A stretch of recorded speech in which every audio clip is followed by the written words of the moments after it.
Okay.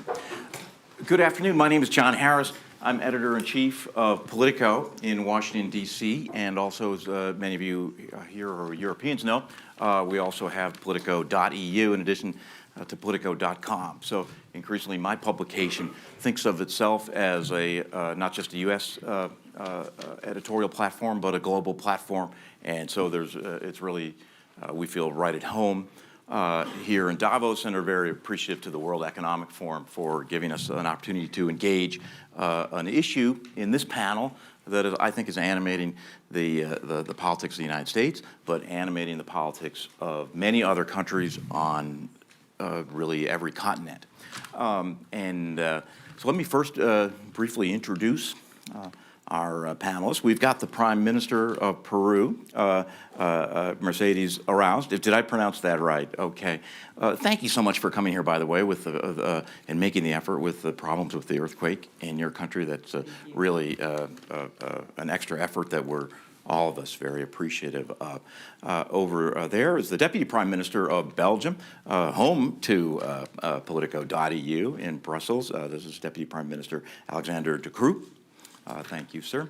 From my city in Washington, D.C., we've got a young entrepreneur, the co-founder and CEO of a new entity called Fiscal Note, and Timothy Wang is joining us. Timothy will, I think, we'll get a chance to talk a little bit about your new business and what it means, what its implications are for government in the course of the conversation. Going around, we've got, also from the United States, we've got Jan Mueller, who's a professor of politics at Princeton University, has written frequently about the subject of populism and how it is challenging and even roiling politics in the United States and elsewhere. And then finally, from India, did you have to sneak out of the Prime Minister? At the end of the speech. At the end, okay, so you won't be in trouble for joining us here. We don't want to get you in trouble. The Minister of Railway, Coals, and you've got something else in there. It was a railway and coals. Railway and coal. That's more than one can handle. Mr. Goyal, thank you very much for joining us. Our title is Post-Establishment Politics. One way to think of this, though, at least how I think of it, is post-rage politics. A year ago at Davos, everybody was digesting what seemed to me almost a primal scream of grievance. We had seen it 2 years ago in the vote in Brexit, where it was plainly a vote of anger or even a vote of rage against a status quo that people in Great Britain and Britain's relationship to the European Union that people were feeling. And then we saw just a few weeks before Davos last year, the election of Donald Trump. And then, of course, many people left Davos early to go, many Americans did, to go to his inauguration. The anger that those two movements represented seemed to me real. And then the question then is one I hope that we'll start to at least get an answer to now, which was, so what?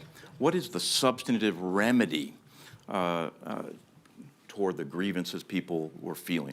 If I have any core belief in politics, it is that ultimately, politics isn't about who's got the best slogan. It's not about who's got the best techniques for mobilizing voters or who uses technology most effectively. Politics is and always will be about the search for a remedy. That is, if you're not seen as substantively addressing grievances, no brand of politics will prevail. So I think it's a time for at least an early report card. When we see populist and nationalist movements, how are they addressing substantive remedies? And for people who oppose those movements, how are they addressing the challenge that those movements show? In other words, how are they co-opting that energy and grievance? That's the broad topic that I'd like to address today with these panels, and also enlist those of you in the audience. Minister, I think I'll turn to you because you represent a government that has both elements of what I'm talking about. You've got liberal internationalists, that's very much how you are perceived in the Belgian context. You're in a government with a strong nationalists who I think would be seen as part of this broad movement of grievance, of mistrust of elite institutions and elite ideas, in particular immigration. How do you keep them together? Well, first element is to respect the votes and bring them into power. This is one of the mistakes that has been made in the past, is to kind of dismiss populist results and say, we're not going to work together with them. But still, if you look at it in a broad scale, for example, in the US, I mean, what has really been delivered as a result 1 year later? Yes, I think Donald Trump has delivered on polarization. Yes, no one can deny that he's been quite successful on that. But on achieving something of the things that have been said, I think the result is actually quite poor. And you see that also in the Brexit discussion, and you also see that throughout Europe. And what are the implications of that, that he's not delivering? Look, I think that the feeding ground of populism is I don't think that it is really migration and security concerns and so on. The feeding ground is that people see a world that is in dramatic change, a very confusing world. And in a confusing world, what people are craving is simplicity. And what populists will tell us is that the more we are surrounded with sameness, the easier things will be. This is, of course, not the case. The more we are surrounded with people with the same ideas, the more we're actually bound for accidents. And we've seen that very often in history. So the key thing that we should work on is how do you give people back the sense of progress? I think this is the element that people in the Western world have lost. They see something which looks like out of control, which looks like who's actually steering this. And they see an outlook of the economy of society that looks quite threatening. And I think that a lot of people today are saying, well, if this is progress, if you're telling me that this is progress, maybe I don't want progress. Maybe just shield me of progress. So what we need to do is to understand that and to prepare people better for a turbulent world. We are in a turbulent world. One solution is to shield you away from progress, which I think is not a good idea. Another element is to make people stronger, to address their needs and to make them stronger in a turbulent world. This is an answer which plays on multiplicity. This is an answer which plays on the nuance that is in the world today. And that is a conflicting idea with the sameness argument that populists very often are using. Prime Minister, I'd like to turn to you. The brand of politics that's so, I'd say, alarmed many people in Western Europe and in the United States, a kind of nationalist brand of politics isn't unfamiliar in many Latin American countries. If I could get you to respond to this question of what's going on a year later after Trump so shocked the world and clearly representative movements that aren't restricted to the United States? Yeah, the thing is that it's affecting all Latin America. I think the decisions that Donald Trump is making respect, for example, his border with Mexico, is affecting the relationships inside Mexico, but also with other countries that are in the Pacific Alliance, for example, like Peru. That we were very open with FTAs and everything that connect with the globalization process. Globalization was an interesting myth that we all bought at a given time. And now what we see is who's winning, who's losing at this moment, and we cannot produce the right results that we want to have in our countries. On the other side, we have another problem in Latin America, is corruption, a systemic corruption problem that appear in the investment programs. And when we open markets, we open also investors coming to our countries. And particularly this case that came from the scandal that started in Brazil, but is infected all Latin American countries, is making our democracies very weak, because we're seeing this scandal, politicians involved in the process of corruption and things like that. So we have to settle some kind of conversations that we don't have right now, because at this moment, all the discussions in the media and the social media is who is more corrupt, more or less, and accusations and things like that. But we're not looking at how we can build from now to the tomorrow day, and for the next and the future, a path in which we have integrity as part of our policies. And it's very difficult because all these accusations are making our governments weak. In our case, Peru is going through a very difficult moment right now, in a political moment, which is very hard with a crisis, but it's not only our case. And we see these problems increasing everywhere, you know. So we have to, for example, for April, we're going to have the America Summit. And this will be a very important moment in which the countries in America can start talking about how we can deal with corruption and build a new establishment through this process, you know.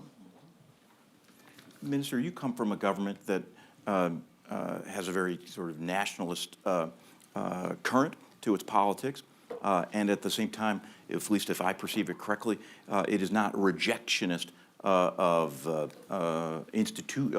international institutions, and in fact, in some senses, aspirational. India wants to be a part of these institutions. So two things that are often seen as in opposition in your government, that you seem to be trying to reconcile the two. Not at all.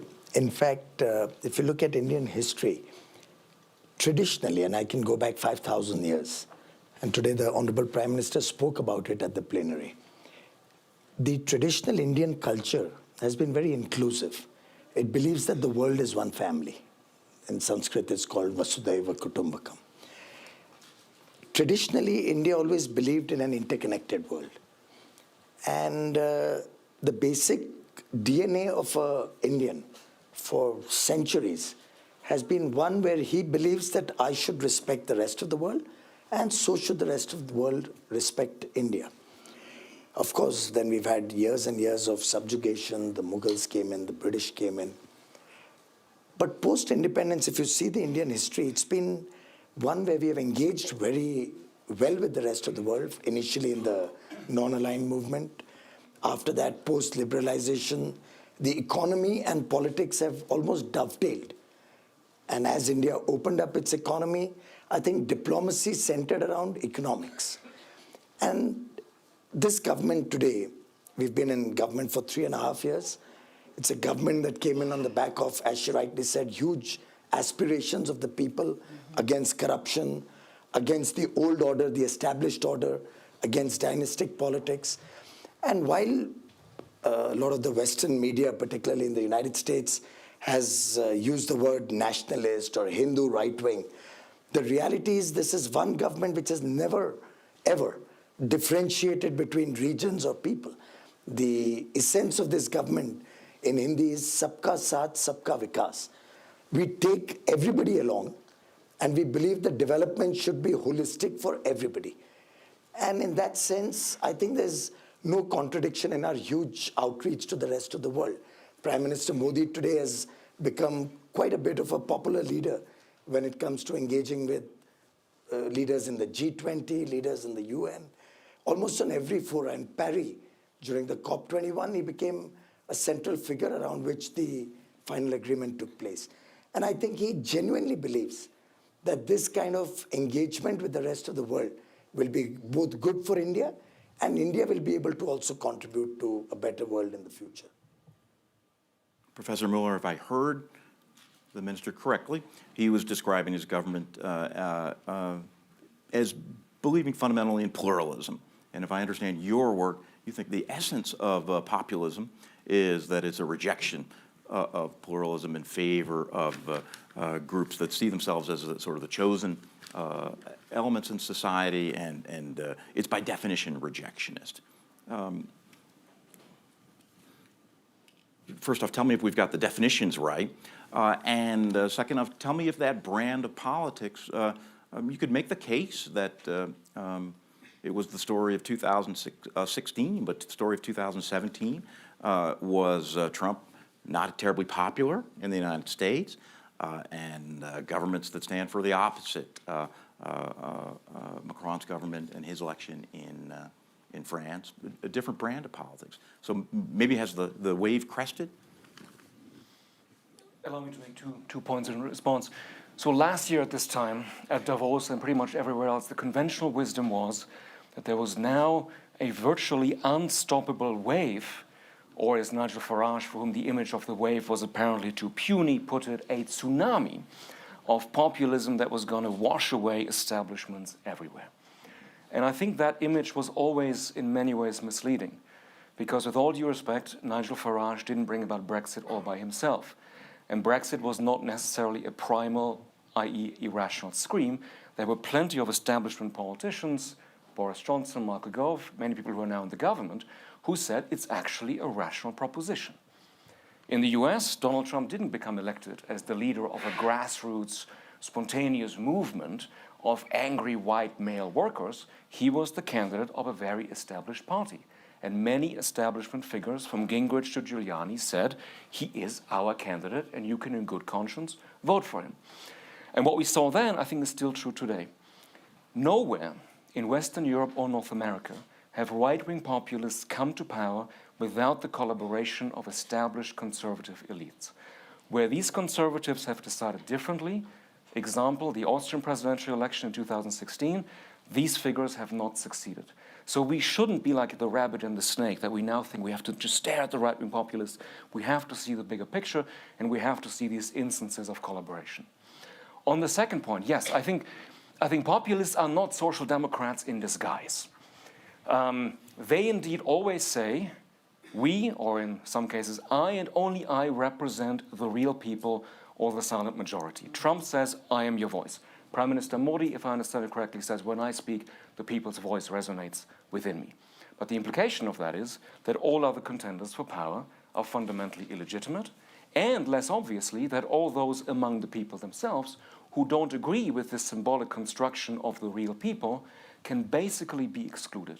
So the essence, if you like, is not a particular economic program. I also wouldn't say that everything they say is necessarily super simplistic. Very often, yes, but I think we cannot automatically discount everything they say by way of policies. But I think what we can say is that there's always an exclusionary form of identity politics. And on that note, you might say that Trump is actually, I hate to say it, delivering. Because not just, I mean, of course, in 2020, he cannot run for re-election on the basis of saying, I run on the record of my tweets. You know, that's all you need to know. Rhetoric is not enough. But if you think about what's happening with immigration, the fact that there is actually an invisible wall going up, plenty of things are happening. It's not enough to say that, you know, the physical wall isn't going up. I think it's a very good indication that on many of these aspects of exclusionary identity politics, he is doing what he thinks he has a mandate for, and plenty of people are responding to that. Of course, his approval ratings are very low, far lower than any other recent president, so I don't want to make too much of it, but I think it's far too simplistic to think that, oh, he's clearly disappointing the base because of the tax cut. That's not the only kind of area where the action is. But if he's delivering, is he delivering to effectively take an issue off the agenda because it's a problem and it's solved, so we can then move on to some new problem? Or is he creating a more enduring brand of politics so that, you know, at most Trump can serve 8 years, but Trumpism is something that could last presumably far longer? I don't believe that at this point there really is a Trumpist movement in the US. And in a sense, he himself is generating a particular kind of power for himself by making everybody believe that there is really a solid base. Empirically, he won because of a relatively small sliver of basically Democrats who flipped because of immigration. So I'm not saying it was all random, but to think that there are millions of people who, you know, specifically now follow Trump at this point is wrong. But if he stays in power long enough, if people identify with him over time and say, yes, I see myself as a Trumpist. I mean, this was Bannon's famous thing when he said, look, there's a populist revolt coming in this country, and at 8 years at the most, it could go left or it could go right. And we want it to go right. There is something to that thought. And it could happen, but it hasn't happened yet. And again, if other elite actors behave differently, if Democrats do the right thing, it can go a completely different way. So we shouldn't sort of take this as objective reality now, that there is Trumpism as sort of a really solid political movement, base, electorate out there. Tim, okay. Maybe link it to Europe. I remember sitting here last year, people would say, you will have indeed this wave of populism through Europe. And we even talked about, there was a quarterfinals, which was the Brexit, and then the half finals was a Dutch election, and then the finals would be in Germany. That didn't happen. It didn't happen that way at all, and neither in France. people thought that the European construction, the European ideals were washed away. It's actually quite the contrary. And this has been a catalyst moment where some people have stood up and were able to articulate the European story in an actually quite good way. So, do you think Trump is somewhat responsible for that? In other words, he sharpens the argument, makes it easier to say, well, whatever he's for, we're for something else. I haven't seen that many European political parties say Trump is our man. I have not really seen that. I mean, sometimes in an indirect way. What we do see is that the foreign influencing of political elections that we have seen in the United States, that is also happening in Europe. I mean, Russian influence in the Brexit election, in what is happening in Catalonia, in what is happening in Hungary, it's a reality. And let's not forget that the movement of polarization that populists try to do is being supported by foreign powers who actually like that idea of polarization. And this is not just hacking the election machines. This is using social media in a very under the waterline way to push for polarization. So a part of the polarization we see is been pushed from the outside, and we should stop the naiveness that we have in the way geopolitics is being played today. Tim, let me get Tim in here, because you've got a lot to answer for, I would say, as a technologist and as an Obama supporter, because the promise of Obama, it seemed to me, was precisely a pluralistic promise. He came onto the stage nationally saying, look, we've got to stop thinking of ourselves as black Americans, white Americans, from red states, from blue states. There was a pluralistic promise to what he stood for, and it was one that was going to be harnessed to and powered by technology. 8 years of Obama, and we see certainly lots of technological advance, but in service of separatist politics. Yeah, so actually, what I was going to say was that I think that the conversation so far sort of danced around the real topic of conversation, particularly here of relevance at the World Economic Forum, which is the impact of technology on our societies and the sort of fabric that's been holding our societies together over the last couple of years. In sort of my perspective, a lot of the responses, the popular response that we're seeing, across different regions, is largely in response to kind of major technological advances that we've seen and the growing inequality that we've seen as a result of those technological advances. As the Deputy Prime Minister previously mentioned, a lot of these things are not going to stop. These things are going to continue. They're going to be inevitable. And so, in this era of change, a lot of the populist response is really just sort of trying to get to a point where you're simplifying the message and saying that we have an answer to a lot of these challenges. The Obama administration was criticized and supported for a lot of different reasons, but one of the things that the Obama administration had a heavy focus on was technology advancement, technology innovation, technology investment. And in some ways that has advanced the country in scientific progress, in certain industries, but that has grown an income inequality across different regions, particularly in the coast and the Midwest. That's really driven the sort of populist revolt. And so a lot of the sort of questions moving forward are really, what are the implications of machine learning, artificial intelligence, blockchain technologies in increasing income inequality, and how are these sort of political parties going to be responding to that? So I think one other element here, and sort of you were talking this as well, a lot of the populist, even if the populist responses were sort of anti-tech or anti-income inequality as a result of tech, they are largely ridden on the backs of technological infrastructure and social media. So whether it was the advancement of Bernie Sanders and the Democratic Party establishment, or a lot of the sort of foreign influence, was riding off the backs of technological advancement. And so the real question that we have to ask ourselves, I think, from a sort of go-forward perspective, is what are politicians doing to address the root cause of populism, right? It's not just about immigration. It's not just about sort of population flows. These are all sort of, in my opinion, scapegoats for the real problem, which is rising income inequality as a result of technological advancement over time. In that sense, it's very interesting what he's saying because, for example, all the debate in Peru right now is in the social media with all these extreme groups in the right and in the left, which are very populist. But it's 15% of the discussion. 15% of the people that are involved in these discussions. But the media is bringing that as the main issue, instead of focusing on the people's needs, on how we solve the problems of the people in the rural areas, how we solve the problems with the indigenous people that are in the Amazon. So the government has to focus more in the real problems instead of focusing on all this debate, which is all day long in the newspaper and in the social media, but it's only 15% of the population that are talking all day on this. So I think we have to move forward and think in using other ways to get in touch with the people's needs and involve the private sector, of course, because, for example, our country is a country which a lot of mines and natural resources that we can exploit, but in the right manner and sustainable manner.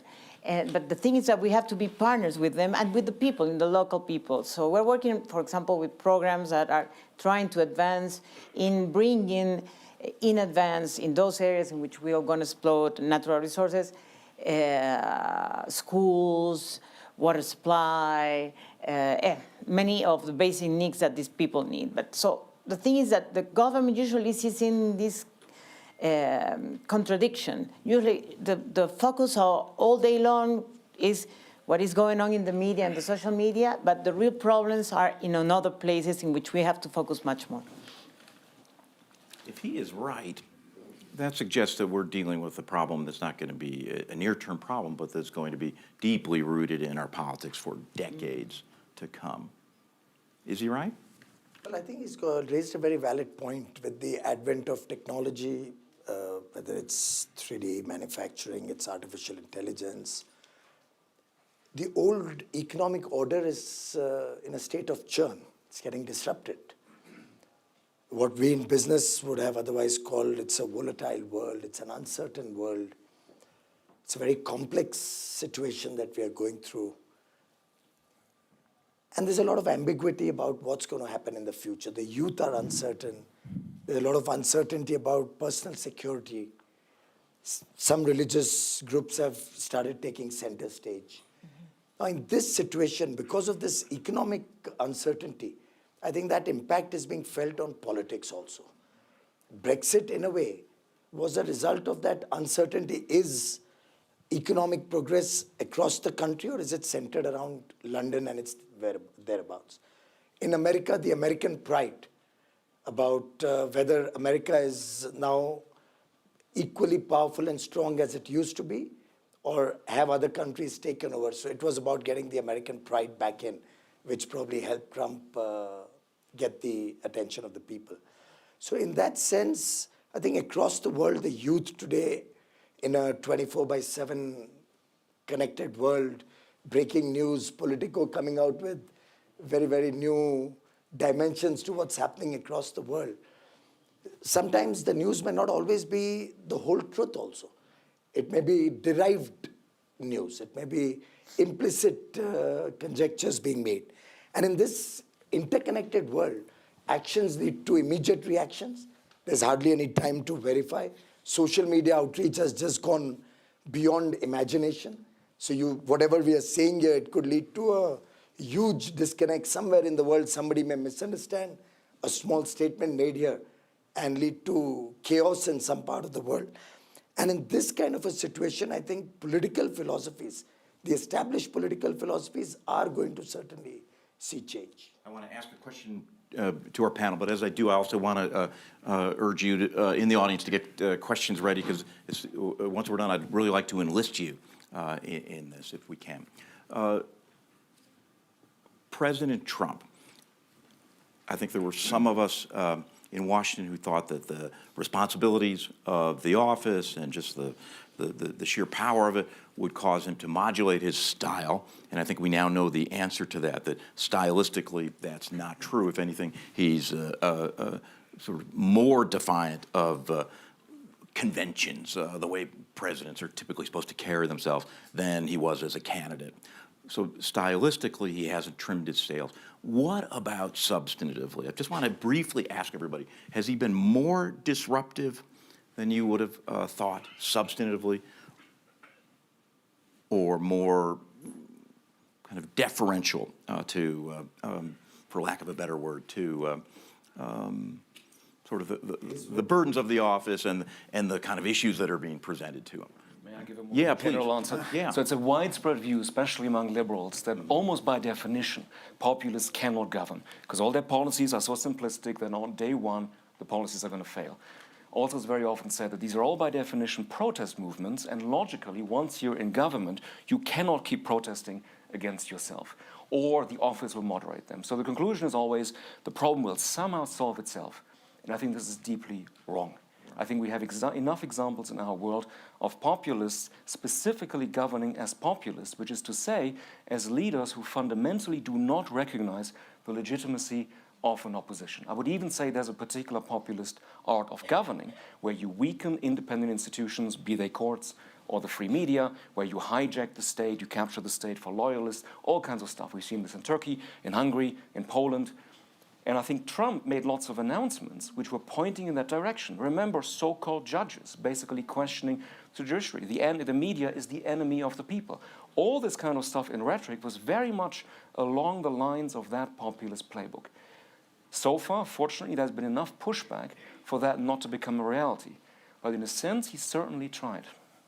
What would you say, Minister? You look at Trump, and I think you could say, like, well, what's the big deal? Certainly, if you're going to be offended by the stream of tweets on each day, then you're going to be offended. But substantively, step back. American economy is good. Europe is growing. There hasn't been any kind of a breakdown in the world order because of Trump. So you couldn't just say, well, what's the big deal? If Europe is growing, I don't think you could say that it's thanks to President Trump. I mean, if we grow, it's probably due to our own policies and own situation. I think that let's not talk about the fact of being offended. I think a lot of what is being said is offensive, but that's not the real question. The real question is, does it change something in policy? I think what it does change is kind of the moral leadership that the United States used to have in the world. That is diminishing rapidly, but that is something that can come back easily. Fortunately, most democratic systems are not just one layer. If you look in the United States, yes, the president has a certain opinion, but you see that the states are actually doing a lot of things that are going exactly in the other direction. I mean, leaving the Paris Agreement on climate change, you saw some states coming up and saying, well, we don't agree with that. The same with migration. That's good. I mean, it's good that you have counterbalances and different levels of power. So I would indeed not overestimate the real impact that you have on the ground. And we have seen that in Europe in the past as well. I remember 10 years ago, I think that in Austria there was a government formed with the FPÖ, which was seen as kind of opening the gates for populism throughout Europe. This was definitely not a government that I liked, but things have changed afterwards and now have changed again in Austria. Fortunately, I think most Western democracies are quite resilient and have, as I think the professor said, institutions that are strong enough to kind of withstand that. In the end, democracy is about people being balanced by strong institutions. When you have strong institutions, you can handle some headwind. Does that sound right? I'd have to ask both of you. The message I'm taking is, let's not overreact. Yeah, I think so. President Kuczynski, our president, was the first Latin American president that went and visited him at the beginning of his mandate. And was very interesting because it was the first time he was talking about some assumptions that he has about what is Latin America.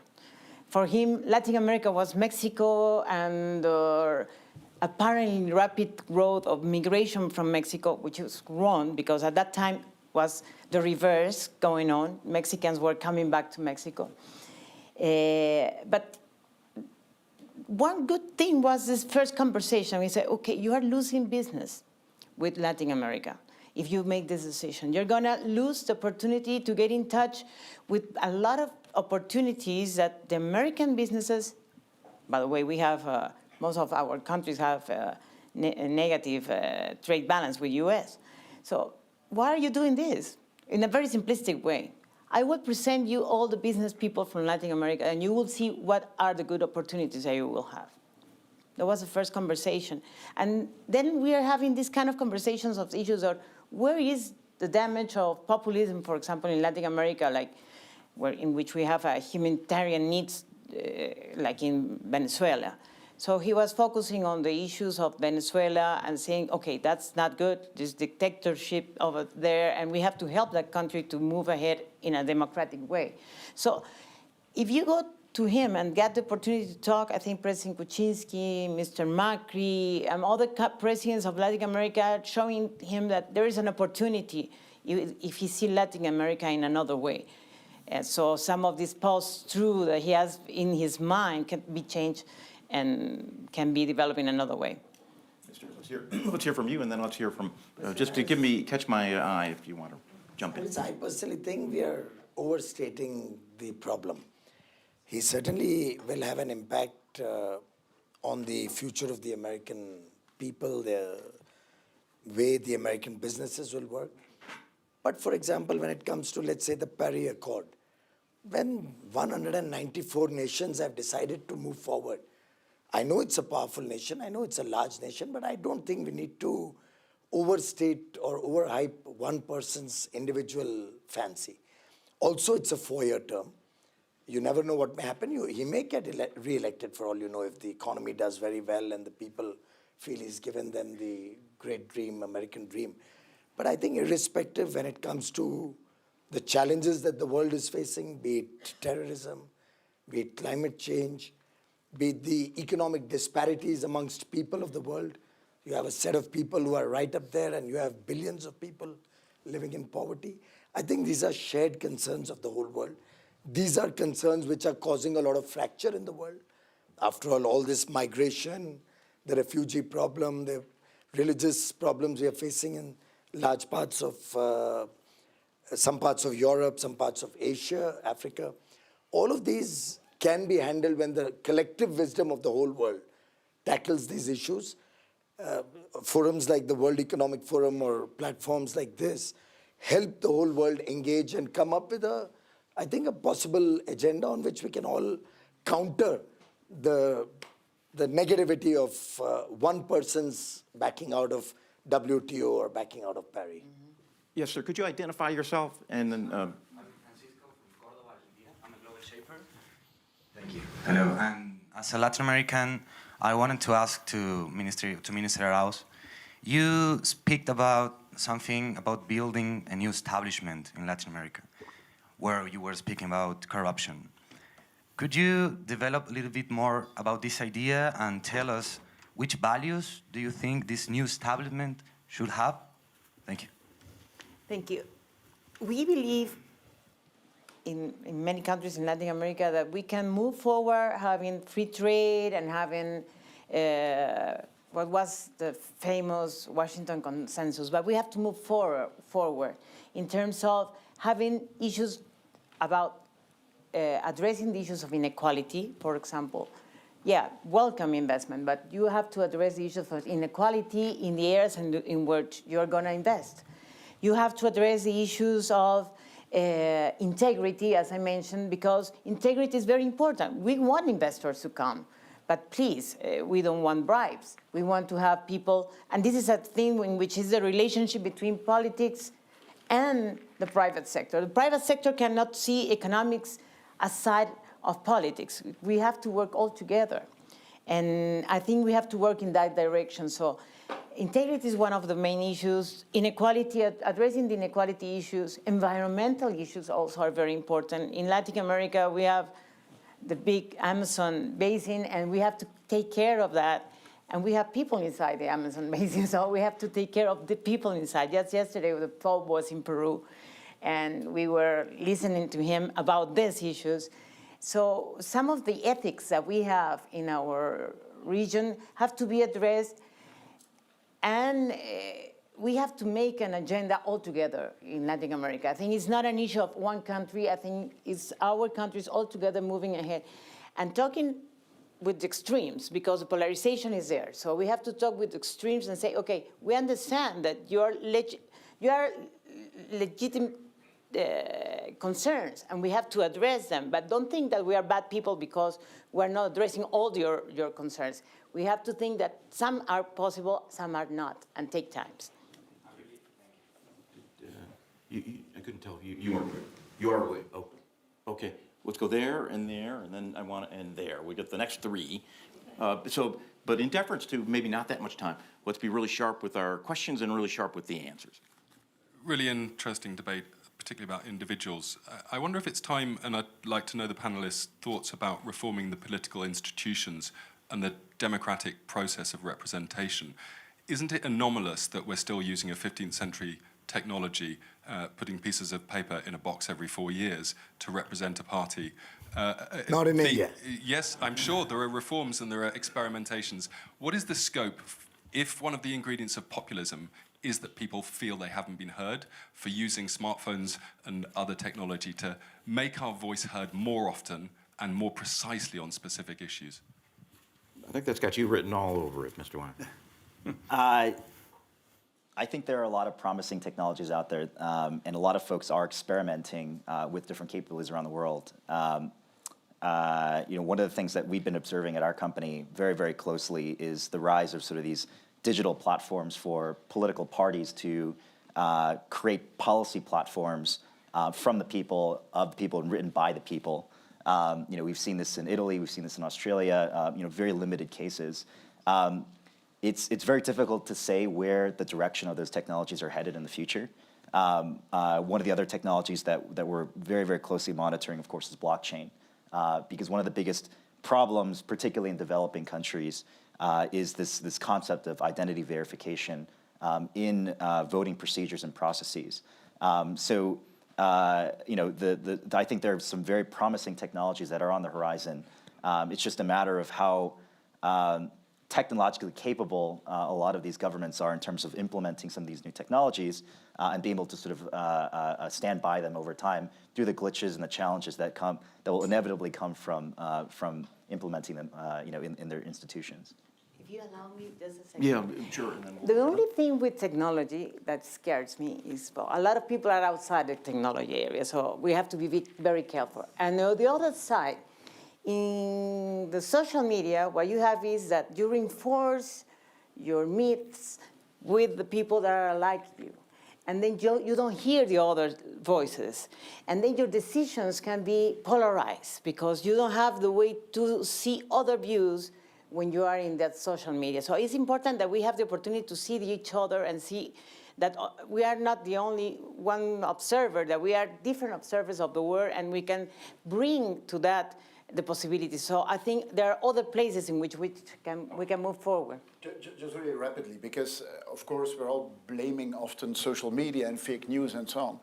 The Brexit didn't come because of fake news. The Brexit came because of tabloids. And tabloids have been existing for 20 years, and have for 20 years in a row exactly done what now we blame on social media. So, well, it would seem to me that Brexit came in a particular moment rather than representing a considered judgment. Exactly. And if our politics is getting more hypercharged through the power of technology, that means it's more prone to those kind of lurching. I agree, and there I think this is indeed a valid point. I think representative democracy is still the valid system. The question is, how do you augment it to make sure that it is not this just democracy is being exercised every 4 years? And then you get a moment decision, and you could doubt if the Brexit decision, you would do it 6 months later, if things have evolved or not. So the question is, how do you augment the current way of representative democracy with experimentation of more participative elements? So one thing I'll just add really, really quickly here is that the one thing that has shifted with very simplistic technologies like social media is the level of accountability on politicians and governments and people and institutions. We see this at least in the United States in the recent kind of Me Too movement, for instance, that's sort of taken the country by storm. The level of accountability that comes from democratizing access to publishing as well as sort of social media capabilities is unprecedented. And that, I think, it's only a matter of time before that level of accountability comes to governments and parliaments and institutions around the world. Can I say one horrendous, Sure. old-fashioned thing? Yeah. The best way to augment representative democracy is to give people more opportunities to be represented. Exactly. So it's very often said that, oh, because establishment parties are declining, this must mean it's a crisis for democracy. Not at all. It's actually showing that the emergence of new parties basically heralds a situation where representative democracy is adapting successfully to changes in society. I mean, at Davos, Podemos and Syriza might not be people's favorite parties in economic policies, but they're actually evidence that particular national systems have very successfully adapted via something that supposedly is old-fashioned, namely political parties. Yeah. But they're still the most important thing. Tim, and you riled me up there too, because I have to say the currents go in both directions. Yes, the proliferation of information is democratizing. At the same time, it really makes it hard for democracies to keep sustained attention on problems. And if you were, Trump has shown us vividly, if you're able to make it us versus them, the actual facts that independent reporting and Right. technology are unearthing matter less. So Pluses I think and there's minuses, right. powerful currents that are really colliding in both directions. Ma'am, I promised you.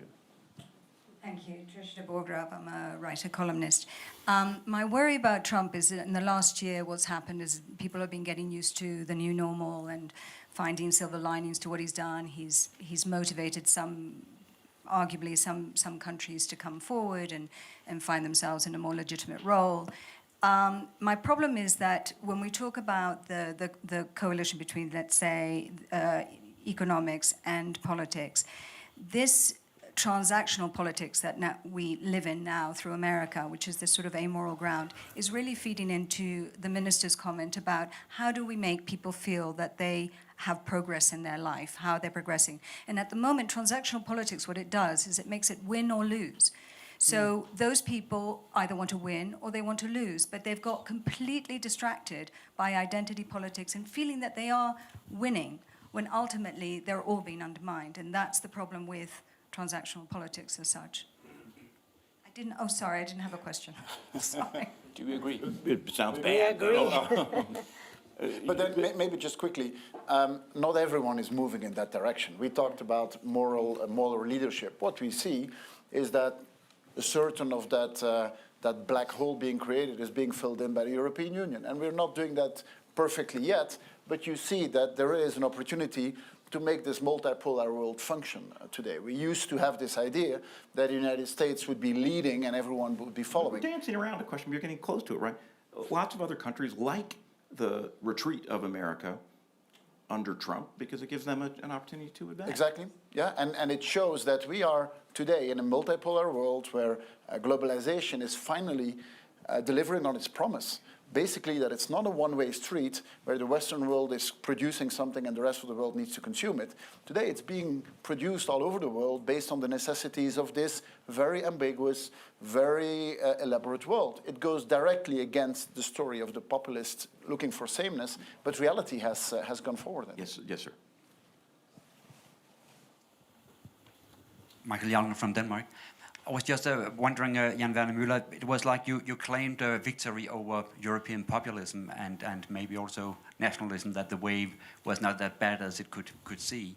Isn't the story that populism and nationalism has somehow infected the establishment from the inside? I mean, Europe is no longer fighting against an Austrian government, which is, it might even be more right-leaning than it was 18 years ago. We are having a debate in Austria which has moved to the right, together with the FPÖ, and ÖVP has moved to the right. We see the same in Denmark. We have seen the same in a lot of other places. So isn't the case that populism and nationalism has actually infected establishment, and that is the longer problem?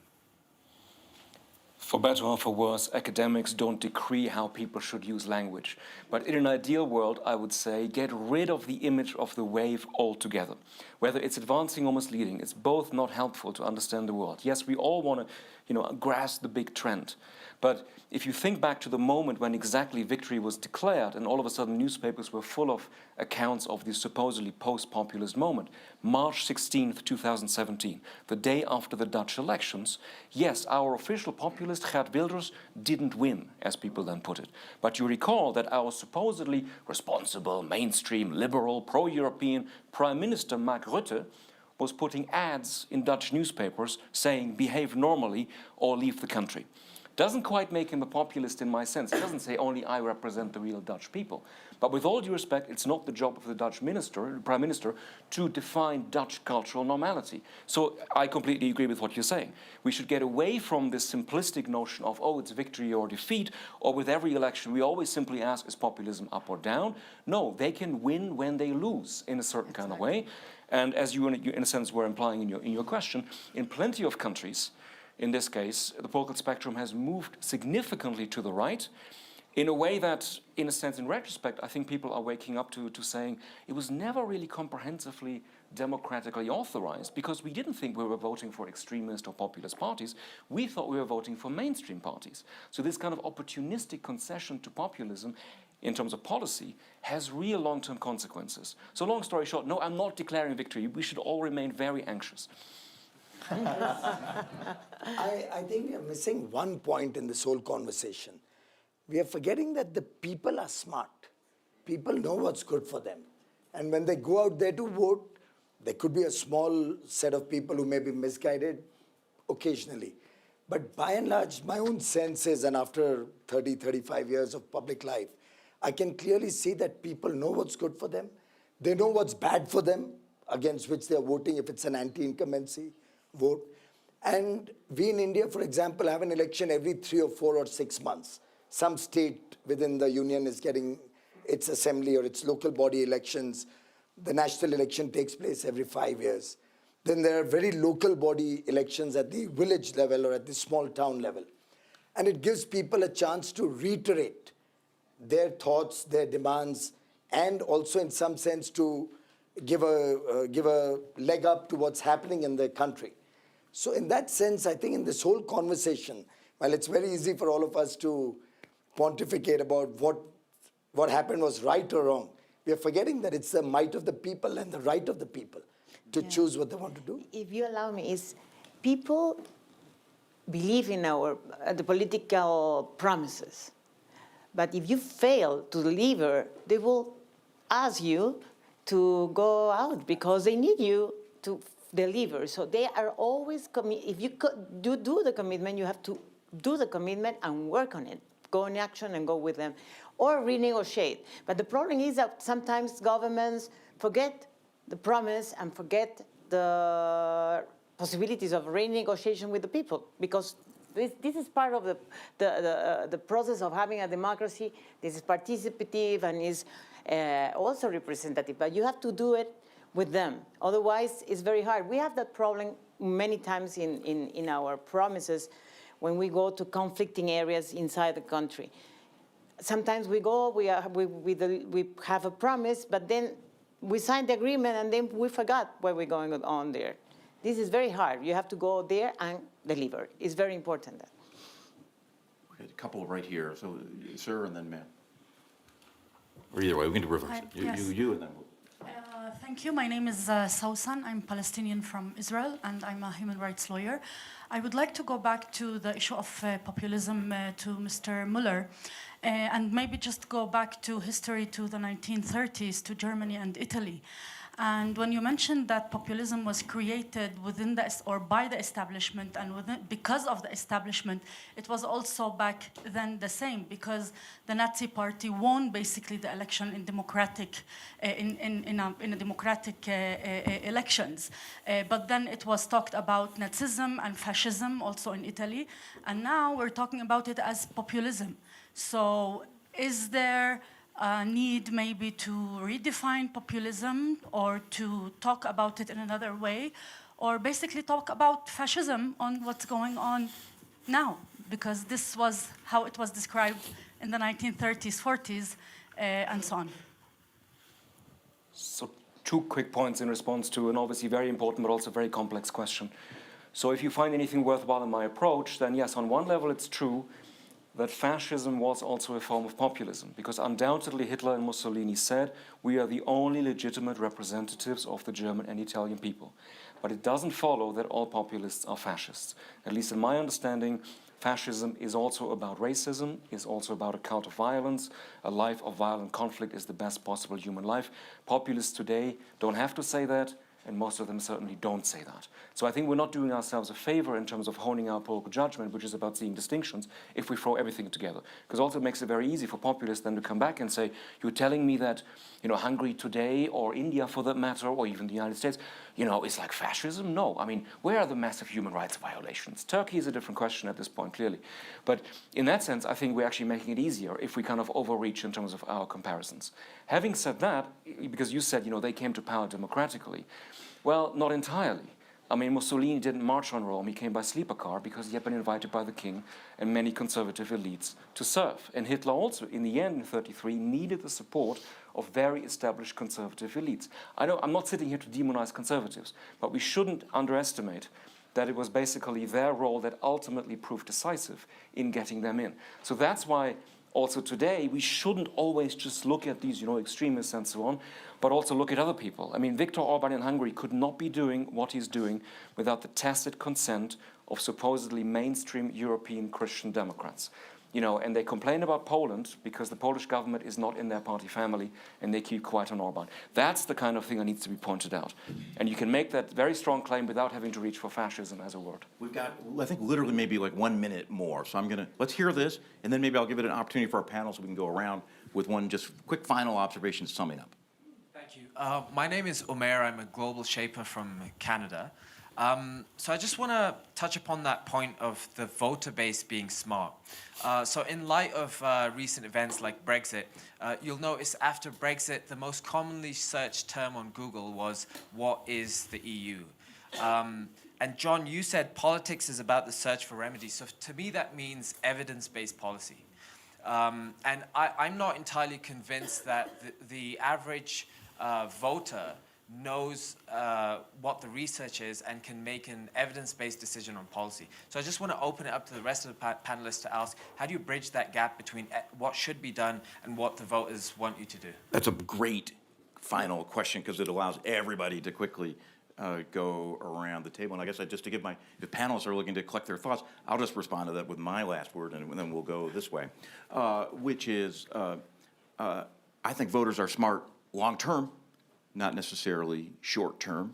And long-term, I don't think populist politics could ever work in the United States because we're by definition a pluralistic society from our origins and everything about us. So a brand of politics that does not account for that, for pluralism, simply just doesn't, it can't sustain itself in the United States, is my view. I think that's a good thing. That's why I'm a short-term pessimist, long-term optimist. Well, I personally think people know best. We in India have a very diverse set of people living in different parts of the country. Many of them media dark areas. They don't even get a newspaper, forget internet or television. Many of them uneducated. Large numbers of people who may have had very rudimentary education, may not be very well versed with the ways of the world. But election after election, we have seen them take radical decisions and collective decisions. So we had a serious problem of an emergency imposed on the country, 75 to 77. Across the country, people voted the government out. And the new government that came in, when it didn't deliver within 2.5 years, they threw that government out and got the first government back in. There was huge corruption scandals in the country. The people across the country uniformly fought against that and voted a new government in. So I think people are wise. People understand what's good for them. They're aspiring for a better quality of life, and we should trust the voters' judgment. I'm getting a clear signal, Jan. I think we've literally maybe got 10, 15 seconds each to wrap, or we're going to be in trouble with our organizers. So I'm also in favor of evidence-based politics, but politics is not just about evidence, and the facts very often do not speak for themselves. It's about value choices. One of the biggest mistakes liberals can make in response to populism is technocracy, is to pretend that there's only one correct rational answer, that if you're not in favor, you're irrational. That's the biggest danger with Macron. If he sets himself up as, one rational answer, we shouldn't go down that road. To your example, I think the advent of new technologies in search, in social media, provide citizens the opportunity to get information at the touch of their fingertips. And for that reason, I'm optimistic in the long term. I think the element that is a bit rotting in our democracy is politicians who have a sense of entitlement, who believe that they are entitled to be president, to be prime minister, to be active, and that lose a bit the element of vulnerability that I think as a politician you should have. I mean, we are allowed to be a politician. It's not something we're entitled to. And when you see that sense of entitlement, people hate that, and they rightfully so hate that. Yeah, Madam Prime Minister, last word for you. Politics is about emotions. So we connect with the people through emotions.